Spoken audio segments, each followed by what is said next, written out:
Welcome to BioElite Radio.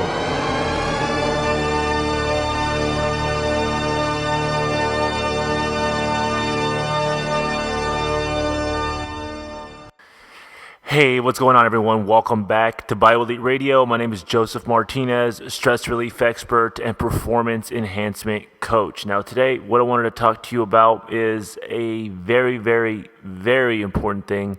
And that is, if you guys haven't yet, please visit bioelitewellness.com. I have a lot of updates there. I have a lot of blog posts. I have a lot of different health information that's really going to help you guys, get better and improve your health naturally. Anyways, with that being said, I'm here to talk to you about a very, very important guy that I had on the show today. His name's Matt Fitzgerald. And Matt Fitzgerald, he's a former triathlete, and he also, consults a lot of triathletes and for nutrition and things like that. But he's very, very intrigued by the sociological aspect of diets. Led him to writing the book Diet Cults. Now, Diet Cults is a very, very, controversial book, but at the same time, there's some valid points in the book, and there's a lot of, psychological and sociological aspects to diets that are addressed in the book that people need to take into consideration. And we touch on a little bit of these concepts in this interview. So hang tight, enjoy the interview. If you guys want to find me on Twitter, you can find me at BioElite. You guys can ask me questions on this podcast. And hang tight, enjoy the show, and let me know if you have any questions. All right, take care. All right, we're ready. We're good. We're up and running. Sweet. All right, so I just wanted to get this show started off with asking you, what got you into nutrition?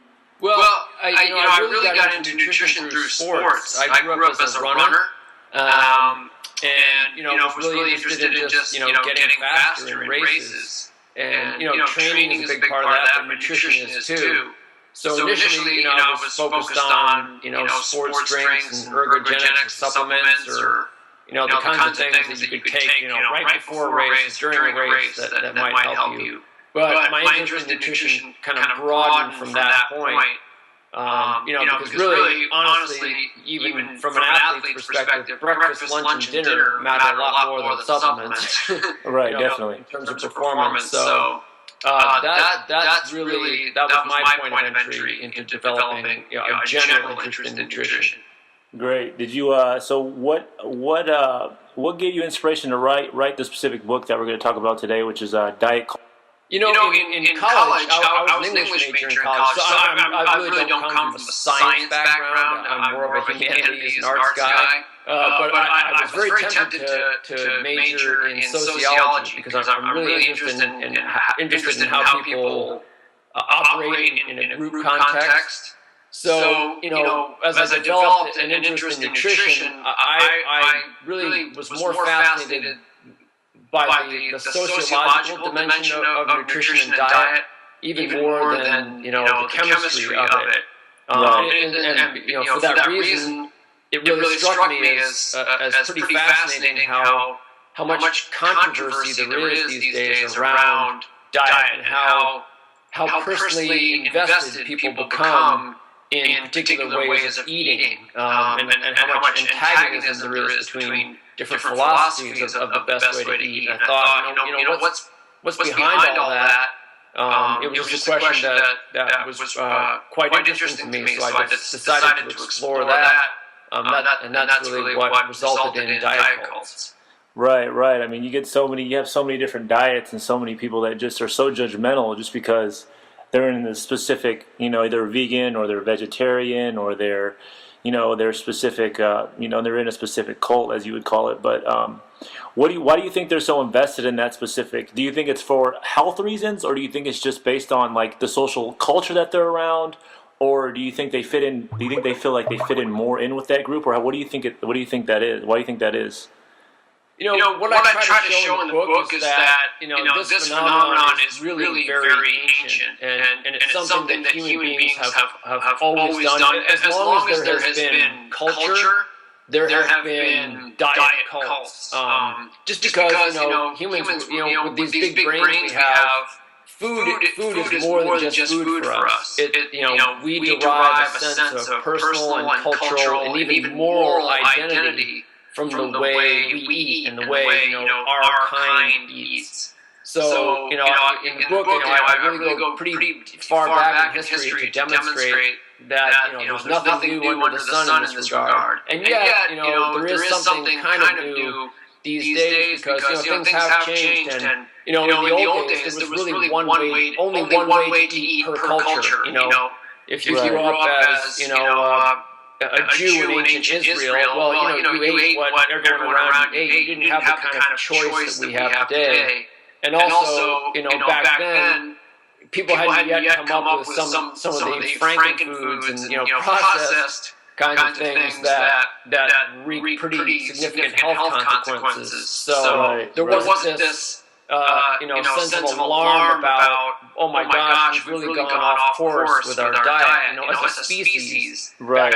So certain aspects definitely are very new today and feed into the modern version of the diet cult phenomenon. So there's something old about it and something is new as well. Right. Like, what would be an example of something new that you would think? Well, the influences that are new are, it's a little bit arbitrary, but I'd like to throw out the date of 1805 as kind of a watershed moment when, before then, pretty much everything that humans ate was very, very traditional and was very natural and minimally processed. And then sort of after 1805 is when you started to get into the invention of the French fry and refined wheat flour. Right. And these things that they're really tasty. That's why we created them in the first place, but they're not all that good for us. And then they started to wreak health consequences, and that's when people started, like I said, become alarmed. And that led to different schools of thought about exactly when do we go off track and what is the true nutritional culprit for obesity and heart disease and diabetes and all these problems that we're seeing today. Right, and they try to brand a specific diet in order to try to find the answer. Yep. Definitely, I see what you're saying. So, what would you say is wrong with the typical American diet then today? Well, it's really just that.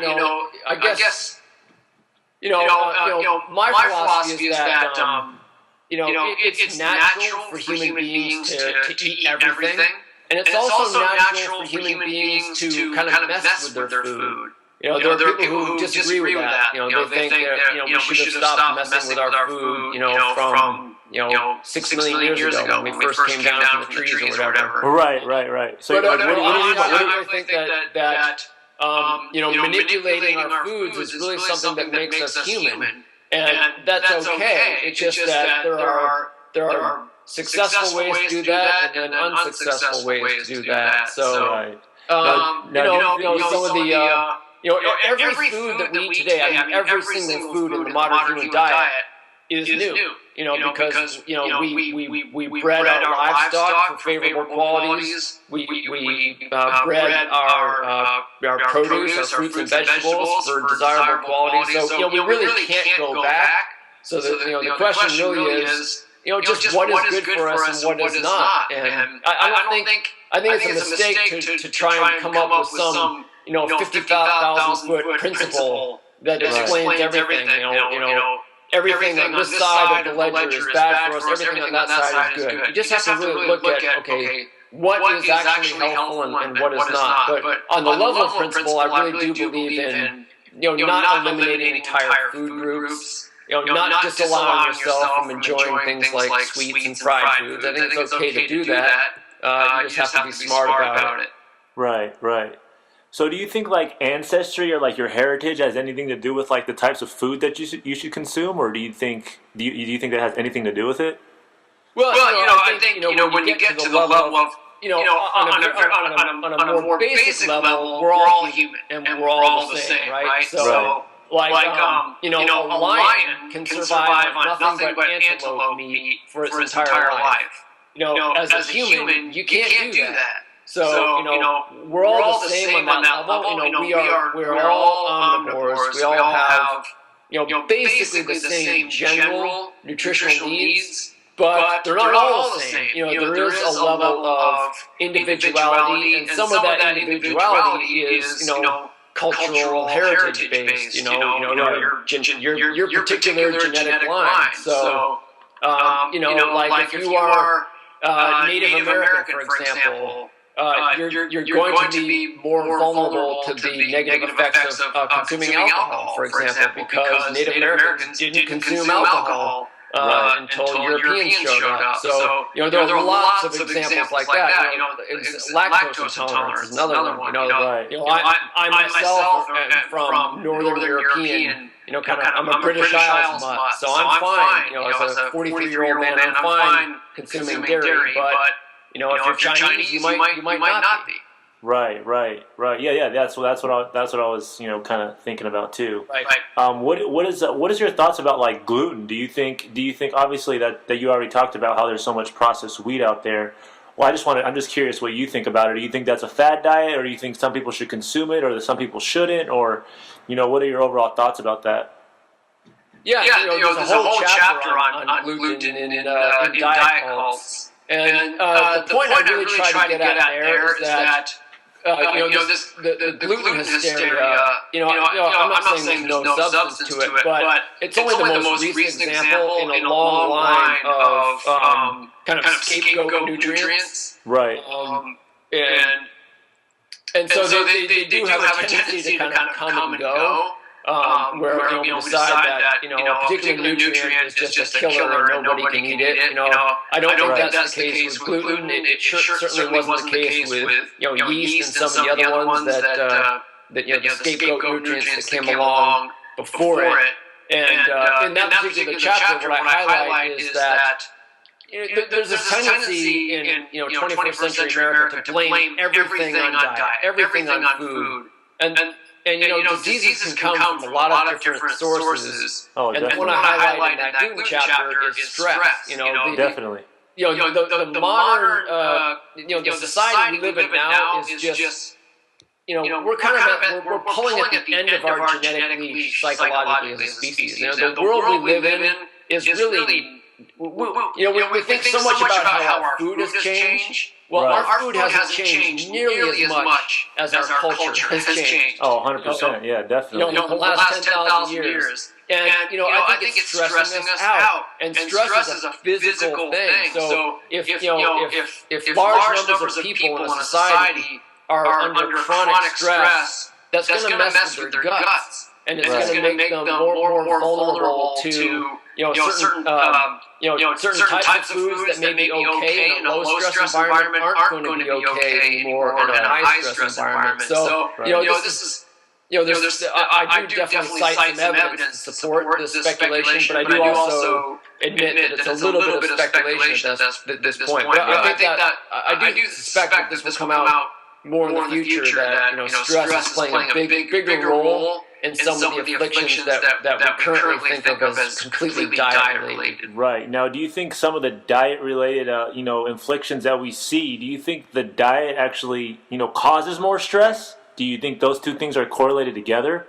Or do you think it's just the stress that people are stressed out and they can't take in the same nutrients that we used to? Do you think it's that, or do you think it's, the nutrients that are so processed now that they're actually causing more stress on our body? Do you think that's an interesting question. Because stress is stress, and whether it comes from a psychological source or a physical source, your body doesn't really distinguish them. So it's going to a stress response is the same regardless of where it comes from, your mind or your body.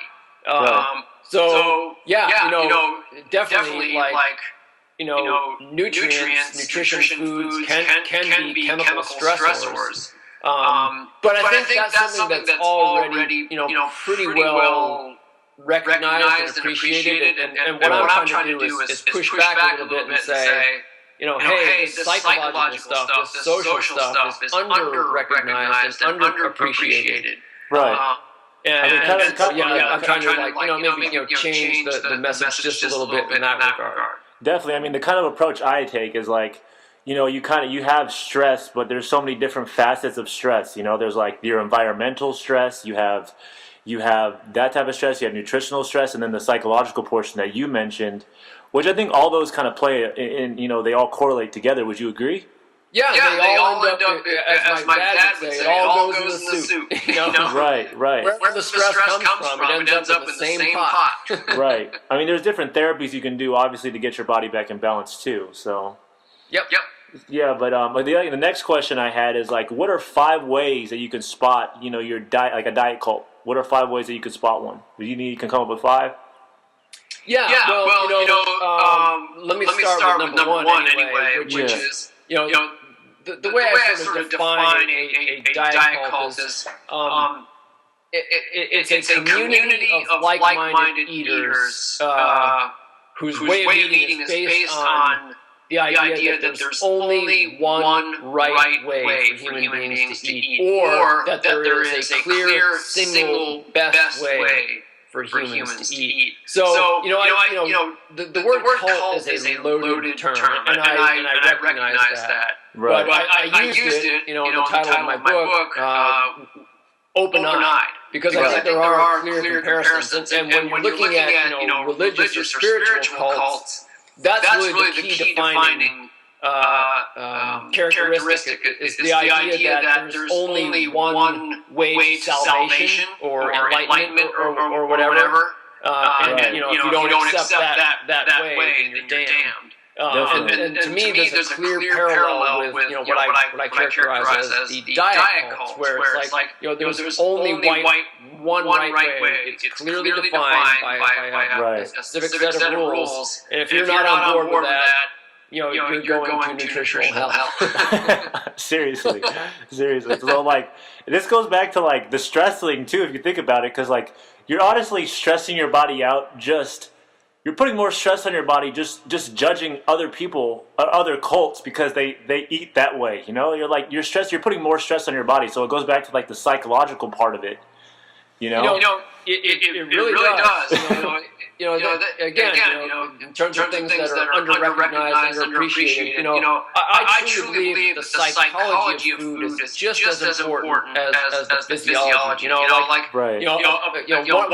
my day jobs is working as a sports nutritionist, so I spend a part of every day trying to help athletes overcome nutrition-related problems. Right. And the ones who actually reach out to me for help, I would say 90% of them, their core problem is psychological in nature. It's not that they don't know what healthy food is, it's that they don't have a healthy relationship with food. Right. And that's the level at which, in my book, you might think I say, all the fad diets are bad. I don't say they're all bad. I just say they're dangerous because they do tend to foster this fear and guilt-based relationship with food that can be really poisonous for people. And do you think it kind of has like a placebo effect too? Like after a while, like you're like, oh, I ate this specific food, now I'm feeling this way. Do you think you just like? I think you kind of like bring that on yourself sometimes. I think a lot of people when they're in a specific cult. Would you agree?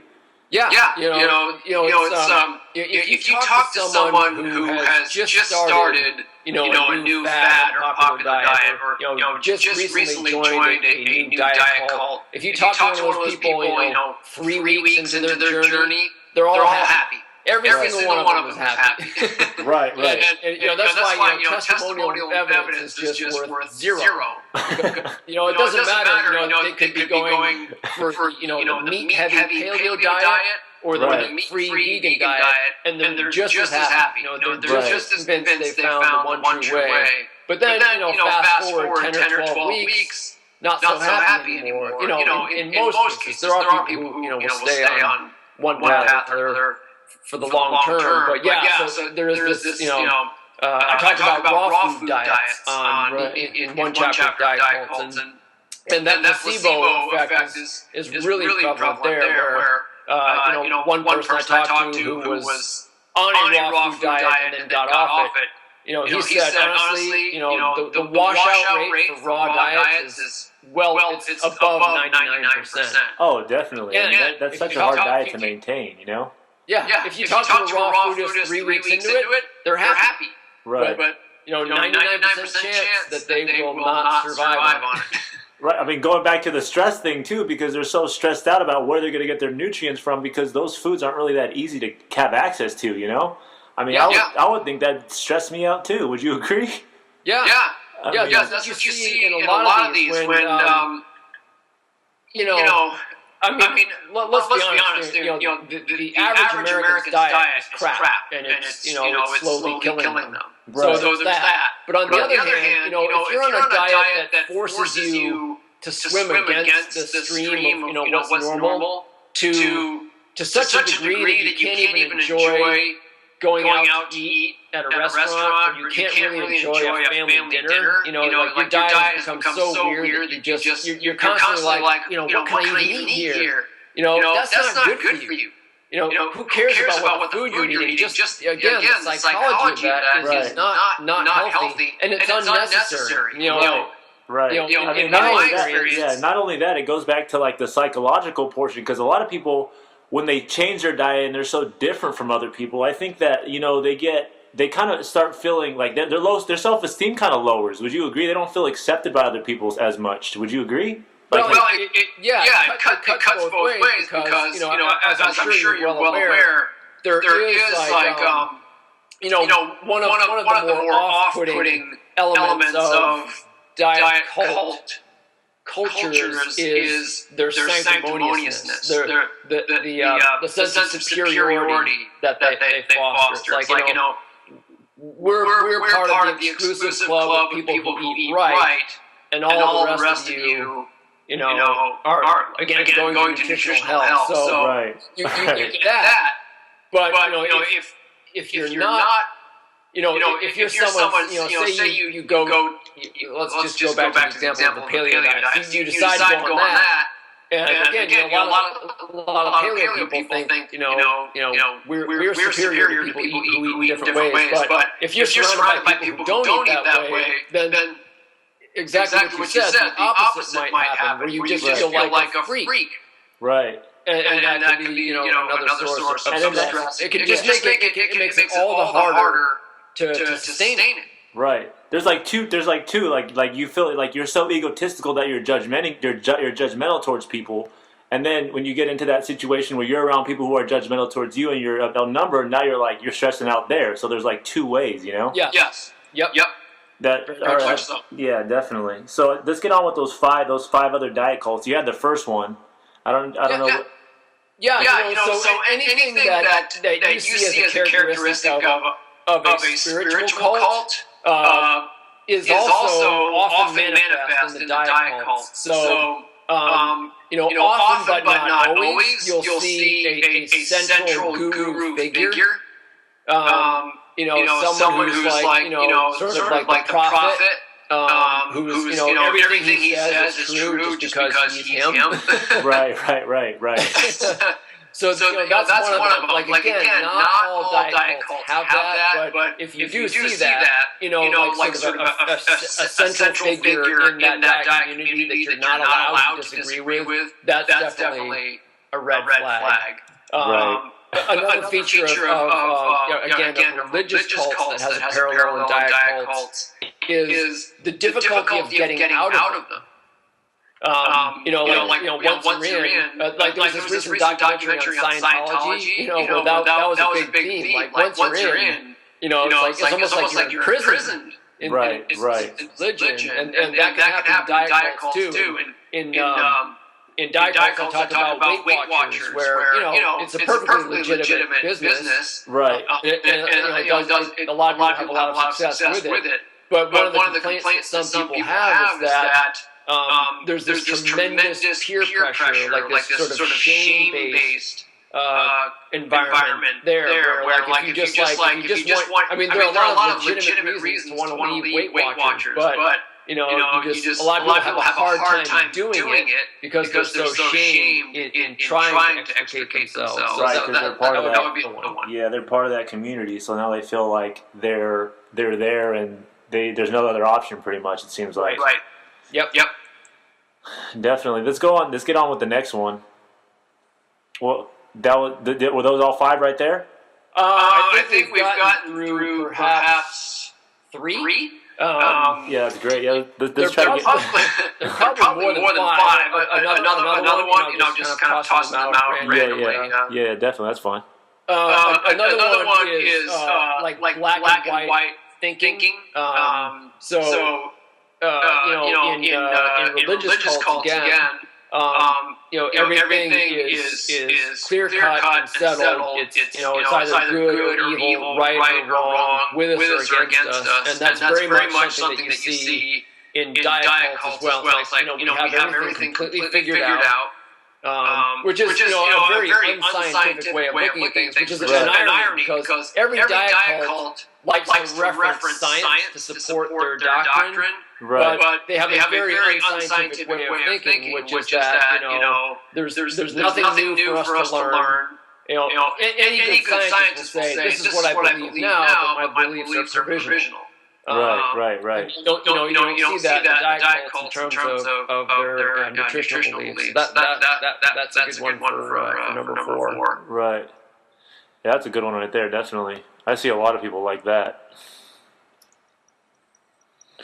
So let's do another one. Like, why do you think humans have the propensity to judge others on the way people eat for their specific diet cult? Like, why do you think there's it seems like there's some type of war out there, like people like the vegans are fighting against the gluten-free people, the vegetarians are fighting against the paleo people. It's just like a constant battle all the time, and it just seems like there's so much negativity around just food, it's kind of frustrating to me sometimes because I'm a nutritionist, and like a lot of people are like, no, I eat paleo, or I'm trying to gain weight, so I can't eat paleo because I don't want to eat clean, I want to eat this way, and why do you think people are like that? It's not just a food thing. It's a human thing. I don't think I mentioned it in the book, but there's you may have heard of it. There's a famous sociological experiment where a researcher took a bunch of kids at like a summer camp. And randomly, he assigned one color of shirt to half of them and another color of shirt to the other half. And within days, the two groups with different colored shirts had formed tribes and were at war with each other. And that's all they did is put different colored shirts on them. It's like that's what people do. I mean, there are a lot of wonderful things about our species. Right. But there's also some not so savory things about our nature. And that's one of them where there's just a natural tendency to form alliances of us and them. And our kind and their kind. So we do that with everything, not just food. Though I would suggest that food is special, and may have even been sort of the nexus that distinctly human morality grew out of. Right. The thing about us is that if you look at our ancient primate ancestors, they had a much more narrow diet than we have. Well, how did we get from that narrow diet to our incredibly, unprecedentedly omnivorous diet that we have today? Well, we tried new stuff. And when you try new stuff, you're taking a risk, right? Yeah, definitely. I read that in the book. You never eaten before you try could be poisonous. And that happened all the time in our prehistory and early history. In the evolution of our species. So when that happens, when you're exploring, but you're also afraid of the potential consequences, there's a tendency to form rules. It's like don't eat that. Do eat this. And then it's only one step from there to get to the point where you're saying our kind doesn't eat that. Right. Their kind eats that. So it's not that hard to see how something that was strictly practical and utilitarian initially developed moral overtones. And when you mix that with the natural human tendency to form us and them types of alliances, that's I think those are the key ingredients in what you see with the diet wars today. Definitely. All right, so Another one is, do you think everyone should eat differently for their biology? Like, do you think everyone has like we mentioned this question before? It's just in a different way. But do you think everyone has like certain foods that they should stay away from? Like you said, lactose intolerance, gluten intolerance, those other types of foods. But I mean, like you said before, all those nutrients that we were, all there's the food